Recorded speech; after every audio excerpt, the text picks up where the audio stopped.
بسم الله الرحمن الرحيم ألف لام را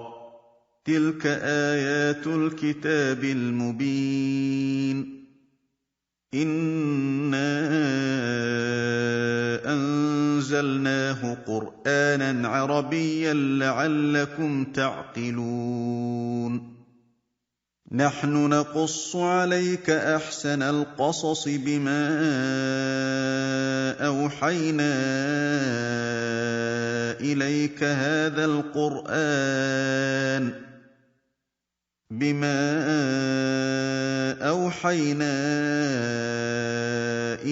هذا القرآن وإن كنت من قبله لمن الغافلين إذ قال يوسف لأبيه يا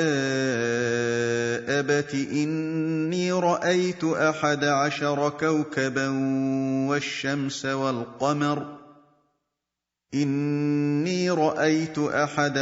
كوكبا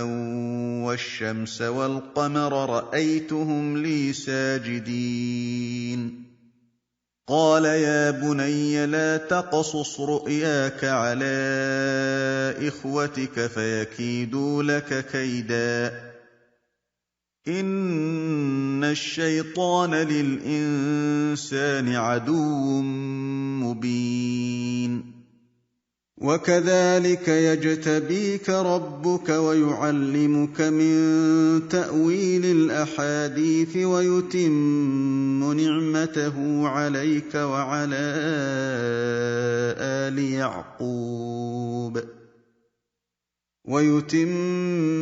نعمته عليك وعلى آل يعقوب كما أتمها على أبويك من قبل إبراهيم وإسحاق إن ربك عليم حكيم لقد كان في يوسف وإخوته آيات للسائلين إذ قالوا ليوسف وأخوه أحب إلى أبينا منا ونحن عصبة إن أبانا لفي ضلال مبين اقتلوا يوسف أو اطرحوه أرضا يخل لكم وجه أبيكم وتكونوا من بعده قوما صالحين قال قائل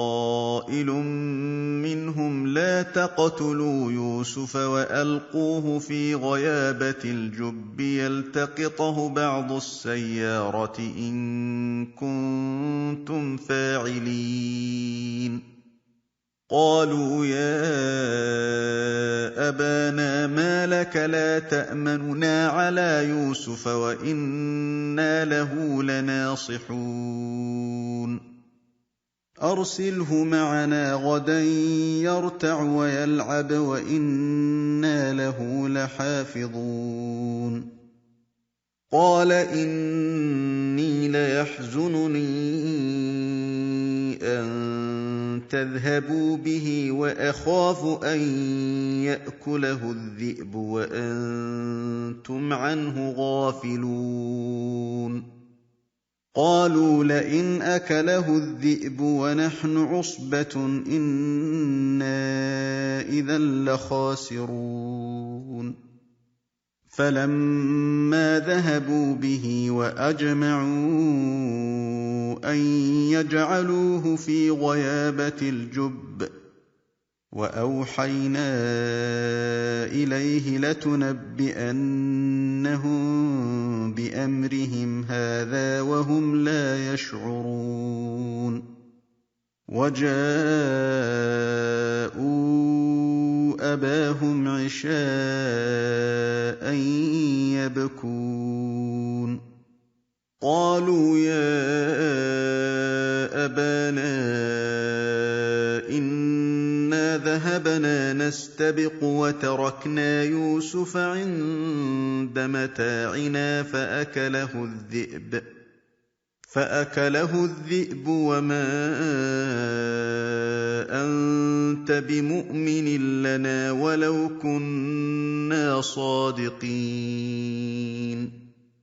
وَجَاءُوا عَلَىٰ قَمِيصِهِ بِدَمٍ كَذِبٍ ۚ قَالَ بَلْ سَوَّلَتْ لَكُمْ أَنفُسُكُمْ أَمْرًا ۖ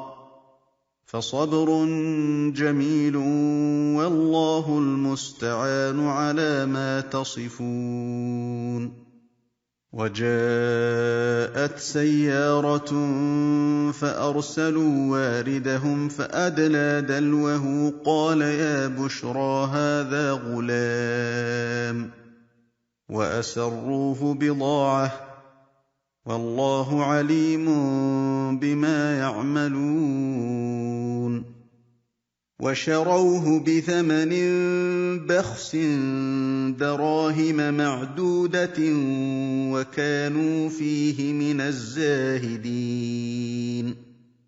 وَقَالَ الَّذِي اشْتَرَاهُ مِن مِّصْرَ لِامْرَأَتِهِ أَكْرِمِي مَثْوَاهُ عَسَىٰ أَن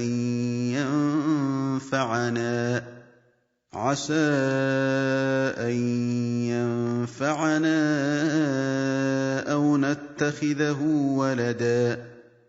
وَكَذَٰلِكَ مَكَّنَّا لِيُوسُفَ فِي الْأَرْضِ وَلِنُعَلِّمَهُ مِن تَأْوِيلِ الْأَحَادِيثِ ۚ وَاللَّهُ غَالِبٌ عَلَىٰ أَمْرِهِ وَلَٰكِنَّ أَكْثَرَ النَّاسِ لَا يَعْلَمُونَ وَلَمَّا بَلَغَ أَشُدَّهُ آتَيْنَاهُ حُكْمًا وَعِلْمًا ۚ وَكَذَٰلِكَ نَجْزِي الْمُحْسِنِينَ وَرَاوَدَتْهُ الَّتِي هُوَ فِي بَيْتِهَا عَن نَّفْسِهِ وَغَلَّقَتِ الْأَبْوَابَ وَقَالَتْ هَيْتَ لَكَ ۚ قَالَ مَعَاذَ اللَّهِ ۖ إِنَّهُ رَبِّي أَحْسَنَ مَثْوَايَ ۖ إِنَّهُ لَا يُفْلِحُ الظَّالِمُونَ وَلَقَدْ هَمَّتْ بِهِ وَهَمَّ بِهَا لَوْلَا أَن رَّأَىٰ بُرْهَانَ رَبِّهِ ۚ كَذَٰلِكَ لِنَصْرِفَ عَنْهُ السُّوءَ وَالْفَحْشَاءَ ۚ إِنَّهُ مِنْ عِبَادِنَا الْمُخْلَصِينَ وَاسْتَبَقَ الْبَابَ وَقَدَّتْ قَمِيصَهُ مِن دُبُرٍ وَأَلْفَ يَا سَيِّدَهَا لَدَى الْبَابِ ۚ قَالَتْ مَا جَزَاءُ مَنْ أَرَادَ بِأَهْلِكَ سُوءًا إِلَّا أَن يُسْجَنَ أَوْ عَذَابٌ أَلِيمٌ قَالَ هِيَ رَاوَدَتْنِي عَن نَّفْسِي ۚ وَشَهِدَ شَاهِدٌ مِّنْ أَهْلِهَا إِن كَانَ قَمِيصُهُ قُدَّ مِن قُبُلٍ فَصَدَقَتْ وَهُوَ مِنَ الْكَاذِبِينَ وَإِن كَانَ قَمِيصُهُ قُدَّ مِن دُبُرٍ فَكَذَبَتْ وَهُوَ مِنَ الصَّادِقِينَ فَلَمَّا رَأَىٰ قَمِيصَهُ قُدَّ مِن دُبُرٍ قَالَ إِنَّهُ مِن كَيْدِكُنَّ ۖ إِنَّ كَيْدَكُنَّ عَظِيمٌ يُوسُفُ أَعْرِضْ عَنْ هَٰذَا وَاسْتَغْفِرِي لِذَنبِكِ ۖ إِنَّكِ كُنتِ مِنَ الْخَاطِئِينَ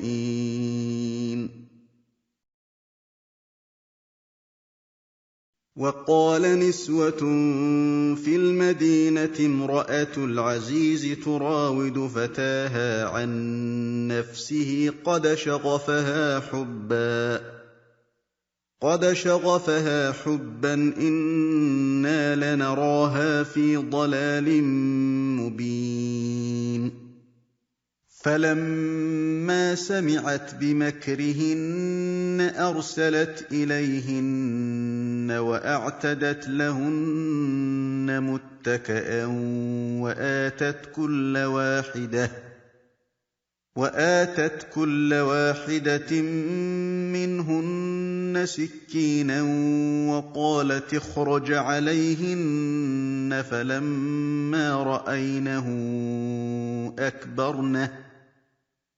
فلما رأينه أكبرنه وقطعن أيديهن وقلن حاش لله ما هذا بشرا إن هذا إلا ملك كريم قالت فذلكن الذي لمتنني فيه ولقد راودته عن نفسه فاستعصم ولئن لم يفعل ما آمره ليسجنن وليكونن من الصاغرين قال رب السجن أحب إلي مما يدعونني إليه وإلا تصرف عني كيدهن أصب إليهن وأكن من الجاهلين فاستجاب له ربه فصرف عنه كيدهن إنه هو السميع العليم ثم بدا لهم من بعد ما رأوا الآيات ليسجننه حتى حين ودخل معه السجن فتيان قال أحدهما إني أراني أعصر خمرا وقال الآخر إني أراني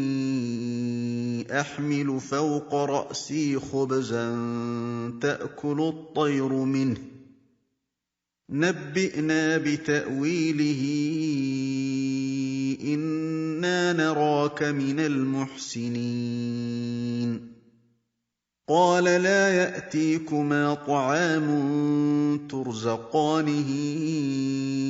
إلا نبأتكما بتأويله قبل أن يأتيكما ذلكما مما علمني ربي إني تركت ملة قوم لا يؤمنون بالله وهم بالآخرة هم كافرون واتبعت ملة آبائي إبراهيم وإسحاق ويعقوب ما كان لنا أن نشرك بالله من شيء ذلك من فضل الله علينا وعلى الناس ولكن أكثر الناس لا يشكرون يا صاحبي السجن أأرباب متفرقون خير أم الله الواحد القهار ما تعبدون من دونه إلا أسماء سميتموها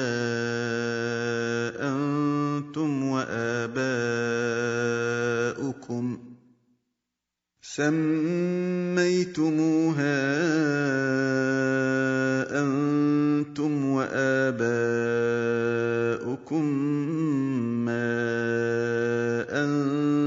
أنزل الله بها من سلطان إن الحكم إلا لله أمر ألا تعبدوا إلا إياه ذلك الدين القيم ولكن أكثر الناس لا يعلمون يا صاحبي السجن أما أحدكما فيسقي ربه خمرا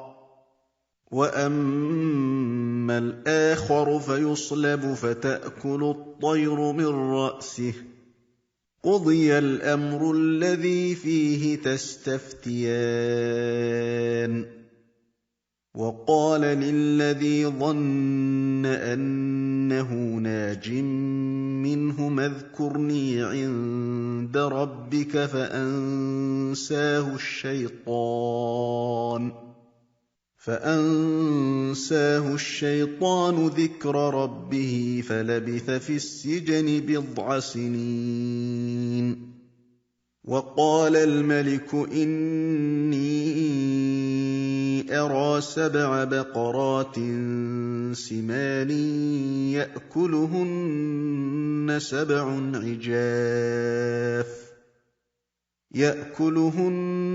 سبع عجاف و7 سنبلات خضر وأخر يابسات يا أيها الملأ أفتوني في رؤياي إن كنتم للرؤيا تعبرون قالوا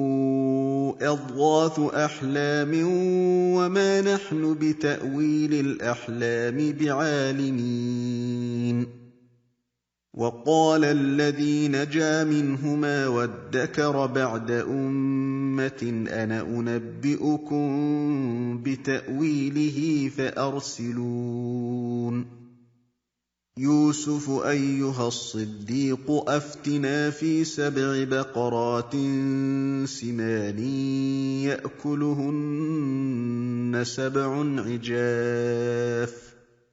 يأكلهن سبع عجاف و7 سنبلات خضر وأخر يابسات لعلي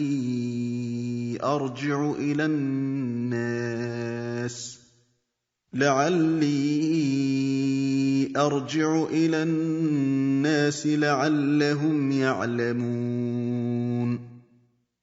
قال تزرعون 7 سنين دأبا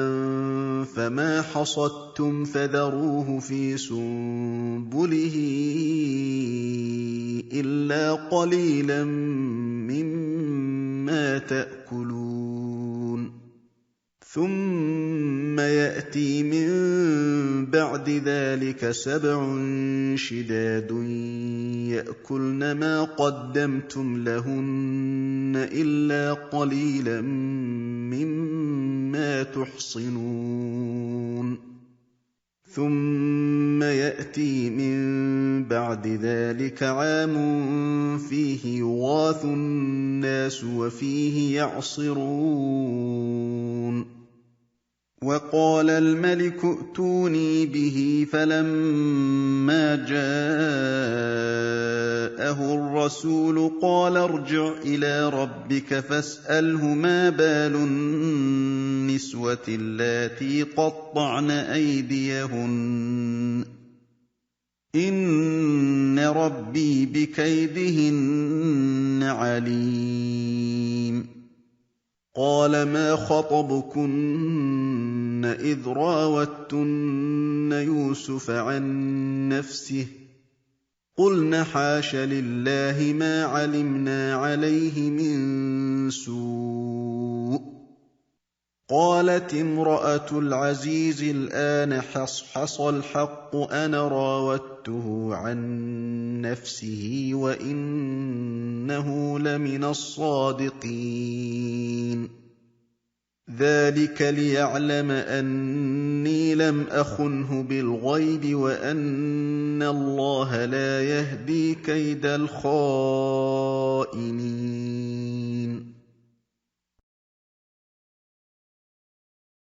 وما أبرئ نفسي إن النفس لأمارة بالسوء إلا ما رحم ربي إن ربي غفور رحيم. وقال الملك ائتوني به أستخلصه لنفسي فلما كلمه قال إنك اليوم لدينا مكين أمين. قال جعلني على خزائن الأرض إني حفيظ عليم. وكذلك مكنا ليوسف في الأرض يتبوأ منها حيث يشاء نصيب برحمتنا من نشاء ولا نضيع أجر المحسنين. ولأجر الآخرة خير للذين آمنوا وكانوا يتقون. وجاء إخوة يوسف فدخلوا عليه فعرفهم وهم له منكرون. ولما جهزهم بجهازهم قال ائتوني بأخ لكم من أبيكم ألا ترون أني أوفي الكيل وأنا خير المنزلين. فإن لم تأتوني به فلا كيل لكم عندي ولا تقربون. قالوا سنراود عنه أباه وإنا لفاعلون. وقال لفتيانه جعلوا بضاعتهم في رحالهم لعلهم يعرفونها إذا انقلبوا إلى أهلهم لعلهم يرجعون. فلما رجعوا إلى أبيهم قالوا يا أبانا منع منا الكيل فأرسل معنا أخانا نكتل وإنا له لحافظون. قال هل آمنكم عليه إلا كما أمنتكم على أخيه من قبل فالله خير حافظا وهو أرحم الراحمين. ولما فتحوا متاعهم وجدوا بضاعتهم ردت إليهم قالوا يا أبانا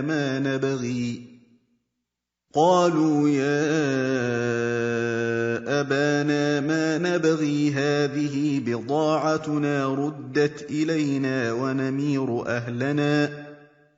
ونمير أهلنا ونحفظ أخانا ونزداد كيل بعير ذلك كيل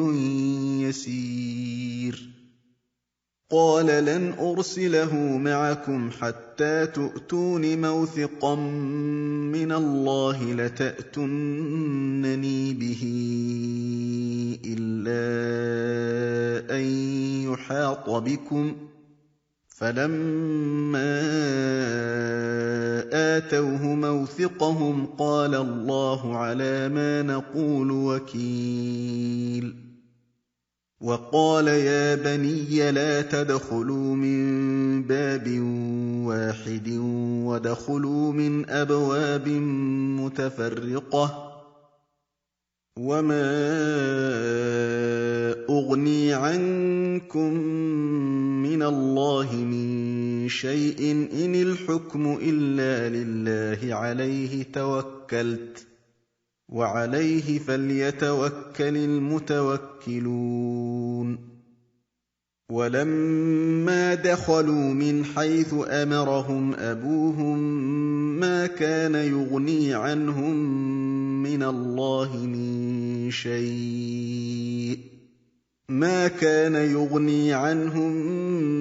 الله من شيء إلا حاجة في نفس يعقوب قضاها وإنه لذو علم لما علمناه ولكن أكثر الناس لا يعلمون ولما دخلوا على يوسف آوى إليه أخاه قال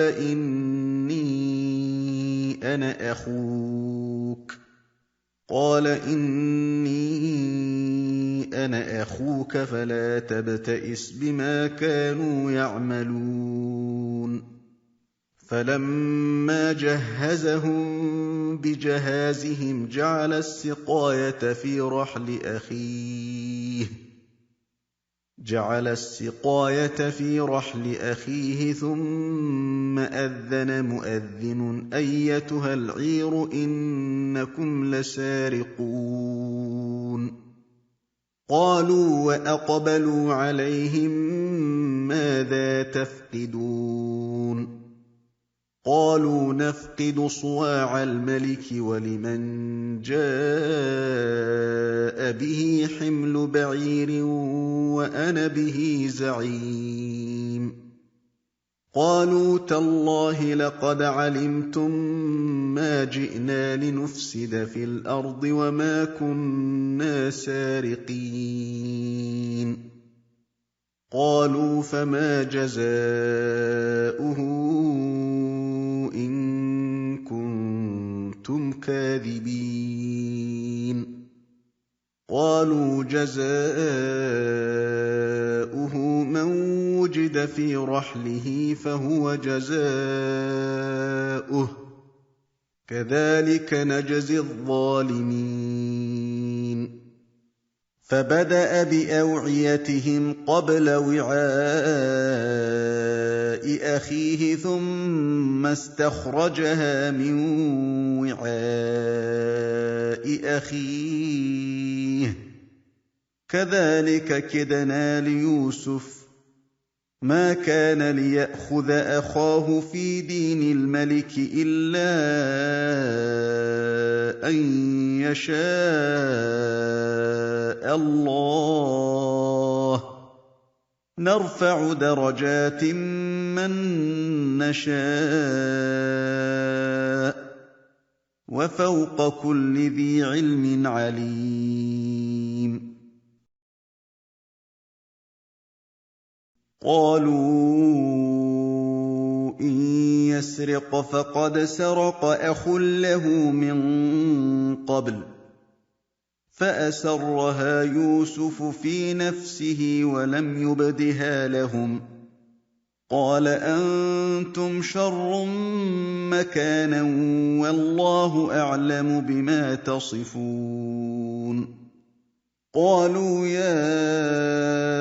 أيها العزيز إن له أبا شيخا كبيرا فخذ أحدنا مكانه إنا نراك من المحسنين قال معاذ الله أن نأخذ إلا من وجدنا متاعنا عنده إنا إذا لظالمون فلما استيئسوا منه خلصوا نجيا قال كبيرهم ألم تعلموا أن أباكم قد أخذ عليكم موثقا من الله ومن قبل ما فرطتم في يوسف فلن أبرح الأرض حتى يأذن لي أبي أو يحكم الله لي وهو خير الحاكمين يرجعوا إلى أبيكم فقولوا يا أبانا إن ابنك سرق وما شهدنا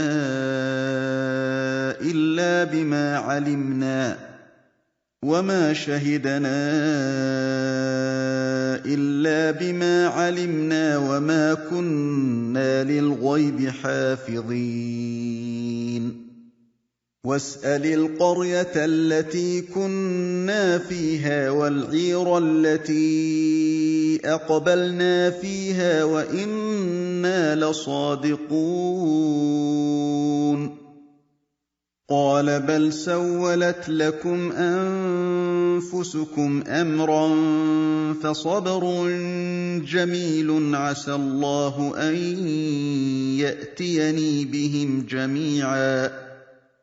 إنه هو العليم الحكيم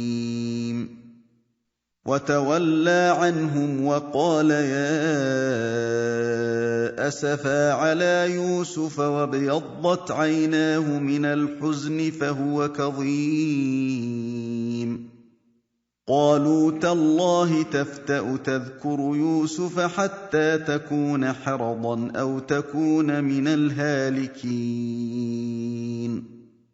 قال إنما أشكو بثي وحزني إلى الله وأعلم من الله ما لا تعلمون يا بني اذهبوا فتحسسوا من يوسف وأخيه ولا تيأسوا من روح الله إنه لا ييأس من روح الله إلا القوم الكافرون فلما دخلوا عليه قالوا يا أيها العزيز مسنا وأهلنا الضر وجئنا ببضاعة مزجاة فأوف لنا الكيل وتصدق علينا إن الله يجزي المتصدقين قال هل علمتم ما فعلتم بيوسف وأخيه إذ أنتم جاهلون قالوا أئنك لأنت يوسف قال أنا يوسف وهذا أخي قد من الله علينا إنه من يتق ويصبر فإن الله لا يضيع أجر المحسنين قالوا تالله لقد آثرك الله علينا وإن كنا لخاطئين قال لا تثريب عليكم اليوم يغفر الله لكم وهو أرحم الراحمين اذهبوا بقميصي هذا فألقوه على وجه أبي يأت بصيرا وأتوني بأهلكم أجمعين ولما فصلت العير قال أبوهم إني لأجد ريح يوسف لولا أن تفندون قالوا تالله إنك لفي ضلالك القديم فلما أن جاء البشير ألقاه على وجهه فارتد بصيرا قال ألم أقل لكم إني أعلم من الله ما لا تعلمون قَالُوا يَا أَبَانَا اسْتَغْفِرْ لَنَا ذُنُوبَنَا إِنَّا كُنَّا خَاطِئِينَ قَالَ سَوْفَ أَسْتَغْفِرُ لَكُمْ رَبِّي إِنَّهُ هُوَ الْغَفُورُ الرَّحِيمُ فَلَمَّا دَخَلُوا عَلَىٰ يُوسُفَ آوَىٰ إِلَيْهِ أَبَوَيْهِ وَقَالَ ادْخُلُوا مِصْرَ إِن شَاءَ اللَّهُ آمِنِينَ وَرَفَعَ أَبَوَيْهِ عَلَى الْعَرْشِ وَخَرُّوا لَهُ سُجَّدًا وَقَالَ يَا أَبَتِ هَٰذَا تَأْوِيلُ رُؤْيَايَ مِن قَبْلُ قَدْ جَعَلَهَا رَبِّي حَقًّا وَقَدْ أَحْسَنَ بِي إِذْ أَخْرَجَنِي مِنَ السِّجْنِ وَجَاءَ بِكُم مِّنَ الْبَدْوِ مِن بَعْدِ أَن نَّزَغَ الشَّيْطَانُ بَيْنِي وَبَيْنَ إِخْوَتِي إِنَّ رَبِّي لَطِيفٌ لِّمَا يَشَاءُ إِنَّهُ هُوَ الْعَلِيمُ الْحَكِيمُ رَبِّ قَدْ آتَيْتَنِي مِنَ الْمُلْكِ وَعَلَّمْتَنِي مِن تَأْوِيلِ الْأَحَادِيثِ فَاطِرَ السَّمَاوَاتِ وَالْأَرْضِ أَنتَ وَلِيِّي فِي الدُّنْيَا وَالْآخِرَةِ تَوَفَّنِي مُسْلِمًا وَأَلْحِقْنِي بِالصَّالِحِينَ ذَٰلِكَ مِنْ أَنبَاءِ الْغَيْبِ نُوحِيهِ إِلَيْكَ وَمَا كُنتَ لَدَيْهِمْ إِذْ أَجْمَعُوا أَمْرَهُمْ وَهُمْ يَمْكُرُونَ وَمَا أَكْثَرُ النَّاسِ وَلَوْ حَرَصْتَ بِمُؤْمِنِينَ وَمَا تَسْأَلُهُمْ عَلَيْهِ مِنْ أَجْرٍ إِنْ هُوَ إِلَّا ذِكْرٌ لِّلْعَالَمِينَ وَكَأَيِّن مِّنْ آيَةٍ فِي السَّمَاوَاتِ وَالْأَرْضِ يَمُرُّونَ عَلَيْهَا وَهُمْ عَنْهَا مُعْرِضُونَ وَمَا يُؤْمِنُ أَكْثَرُهُم بِاللَّهِ إِلَّا وَهُم مُّشْرِكُونَ أَفَأَمِنُوا أَن تَأْتِيَهُمْ غَاشِيَةٌ مِّنْ عَذَابِ اللَّهِ أَوْ تَأْتِيَهُمُ السَّاعَةُ بَغْتَةً وَهُمْ لَا يَشْعُرُونَ قُلْ هَٰذِهِ سَبِيلِي أَدْعُو إِلَى اللَّهِ عَلَىٰ بَصِيرَةٍ أَنَا وَمَنِ اتَّبَعَنِي وَسُبْحَانَ اللَّهِ وَمَا أَنَا مِنَ الْمُشْرِكِينَ وَمَا أَرْسَلْنَا مِن قَبْلِكَ إِلَّا رِجَالًا نُّوحِي إِلَيْهِم مِّنْ أَهْلِ الْقُرَىٰ أَفَلَمْ يَسِيرُوا فِي الْأَرْضِ فَيَنظُرُوا كَيْفَ كَانَ عَاقِبَةُ الَّذِينَ مِن قَبْلِهِمْ ۚ وَلَدَارُ الْآخِرَةِ خَيْرٌ لِّلَّذِينَ اتَّقَوْا ۗ أَفَلَا تَعْقِلُونَ حَتَّىٰ إِذَا اسْتَيْأَسَ الرُّسُلُ وَظَنُّوا أَنَّهُمْ قَدْ كُذِبُوا جَاءَهُمْ نَصْرُنَا فَنُجِّيَ مَن نَّشَاءُ وَلَا يُرَدُّ بَأْسُنَا عَنِ الْقَوْمِ الْمُجْرِمِينَ لَقَدْ كَانَ فِي قَصَصِهِمْ عِبْرَةٌ لِّأُولِي الْأَلْبَابِ مَا كَانَ حَدِيثًا يُفْتَرَىٰ وَلَٰكِن تَصْدِيقَ الَّذِي بَيْنَ يَدَيْهِ وَتَفْصِيلَ كُلِّ شَيْءٍ وَهُدًى وَرَحْمَةً لِّقَوْمٍ يُؤْمِنُونَ